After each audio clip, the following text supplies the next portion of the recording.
Hi everybody, it's Harvard lawyer Lee. This week, the jury in Johnny Depp versus Amber Hurd is going to be deciding the case, but they're going to be filling out a very specific verdict form that the judge gave them. They're not just going to be coming back with a number. They're going to be answering a lot of questions that the judge put into a special verdict form. Today, I want to unpack that, talk about what are the questions that the jury is going to be answering, so that when it comes back, you're going to know and understand what they're saying. As an overview, Johnny Depp has alleged that 3 different statements made by Amber Hurd were defamation against him. Amber Hurd has alleged 3 statements made by Johnny Depp's attorney, Alan Waldman, were defamation against her. And she says that even though it wasn't Johnny Depp himself who said that, Alan Waldman was acting as the agent for Johnny Depp. In other words, he was doing it at the request of, on the behalf of Johnny Depp, acting for Johnny Depp. So the verdict form divides along those 6 different statements, 3 for Johnny and 3 for Amber.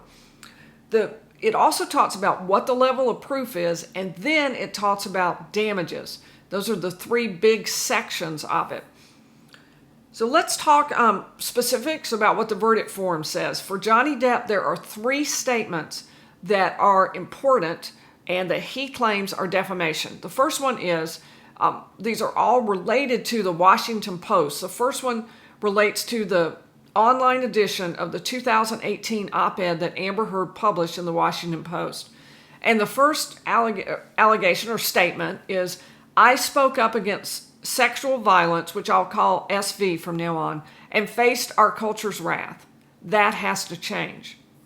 Then the second statement is, then 2 years ago, I became a public figure representing domestic abuse, and I felt the full force of our culture's wrath for women who speak out. Then the third statement is, I had the rare vantage point of seeing in real time how institutions protect men accused of abuse. Now, for each of those, the jury has to answer 6 different questions and then affirm at the top that all of those questions were yes. Unless a jury can do that, the jury stops there, doesn't go any further. The 6 questions it has to answer are, was the statement made or published by Ms. Hurd? Then, was it about Mr. Depp? Which might seem like an easy question, but in this case it's not, because of the fact that the op-ed did not actually use Johnny Depp's name. It did refer to 2 years ago. Johnny Depp's point is, look, everybody knew that 2 years ago we were going through our divorce and that you accused me of DV, which is domestic, same word I'm abbreviating earlier. So that statement, was it about Mr. Depp? That's actually a real question that the jury is going to have to answer, not just a throwaway. Please join us on the channel, subscribe, come back for more videos, and be sure to like this one. The next question, was the statement false? Because truth is a defense in a defamation case. If what was said was really embarrassing, terrible, very harmful to your reputation, but it was true, it's not defamation. Next question they have to answer is, did the statement have a defamatory implication against Johnny Depp? Defamatory implication is part of that, and it also has to be against Johnny Depp, not just in general. Fifth one is, was the defamatory implication designed and intended by Ms. Hurd? Did she actually mean for that to happen? And next was, due to circumstances surrounding the publication of the statement, which is pretty vague, circumstances surrounding the publication, did it convey a defamatory implication to someone who saw it other than Mr. Depp? The judge didn't want them to stop. Amber Hurd didn't want them to stop with, did it convey a defamatory implication to anyone? Because clearly Johnny Depp saw it that way. They have to answer the question, did it convey a broader meaning other than just to Mr. Depp?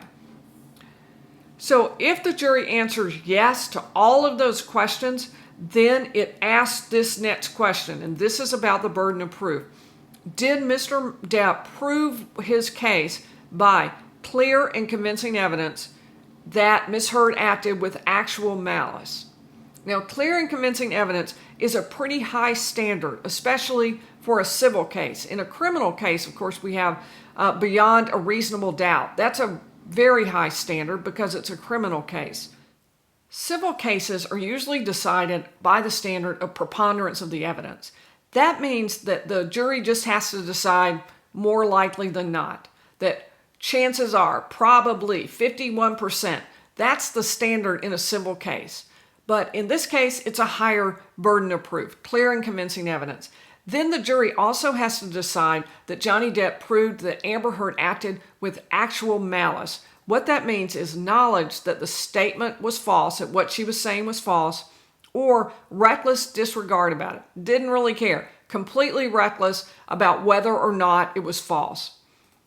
Then, if the jury decides that Johnny Depp wins on any one of those three statements, he does not have to win on all three statements, any one of those three, then the jury goes on to decide damages. And there are two different kinds of damages they're looking at. One, compensatory damages. That's the things like, what did you actually lose because of the defamation? In Johnny Depp's case, he says one of the things he lost was a $22.5 million contract to act as Jack Sparrow in Pirates 6. And so if those sorts of elements and damages go into compensatory damages, the jury will also be looking at punitive damages. Now, in their closing arguments, Johnny Depp's attorney didn't give the jury any idea for what to do with punitive damages. It is up to them. That's left open, and they get to make that choice. Punitive damages, unlike compensatory damages, aren't linked to what Johnny Depp actually lost. Punitive damages are given to punish or to deter conduct that the jury deems inappropriate, that's considered reprehensible. So that's going to be what the jury is going to be looking at for Johnny Depp. For Amber Heard, it's similar, but there are some differences. There are three statements Amber Heard said Johnny Depp's attorney made. Now, it wasn't Johnny Depp, so that's going to translate into some of the questions the jury has to answer. Here are the three statements. Mr. Waldman, Depp's attorney, said Amber Heard and her friends in the media used fake sexual violence allegations as both a sword and shield, depending on their needs. They have selected some of her SV hoax facts as a sword, inflicting them on the public and Mr. Depp. Next statement. Quite simply, this was an ambush, a hoax. They set Mr. Depp up by calling the cops, but the first attempt didn't do the trick. The officers came to the penthouses, thoroughly searched and interviewed, and left after seeing no damage to face or property. So Amber and her friends spilled a little wine and roughed the place up, got their story straight under the direction of a lawyer and publicist, and then placed a second call to 911. Now, the jury has to answer, and the third statement is, we have reached the beginning of the end of Miss Heard's abuse hoax against Johnny Depp. The jury has to answer 4 questions as opposed to the 6 it had to answer for Johnny Depp. The 4 questions are, Mr. Waldman, was he acting as an agent for Johnny Depp when he made or published the statement? Was the statement about Amber Heard? Was it seen by someone other than Amber Heard? And was it false? So those are the questions that have to be answered for Amber Heard's counterclaim against Johnny Depp.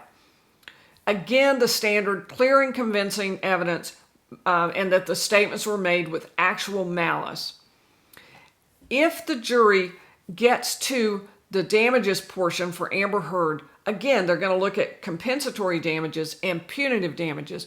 But Amber Heard's team did give the jury an idea. They asked for $350,000 in punitive damages. I was extremely surprised to hear such a low number, but they actually made a numbers request in the closing statement. That's what the jury's going to be deciding. So put your own number in the comments below. What do you think? What do you think the number should be? Be sure to subscribe, like the video, and I'll see you in the next one.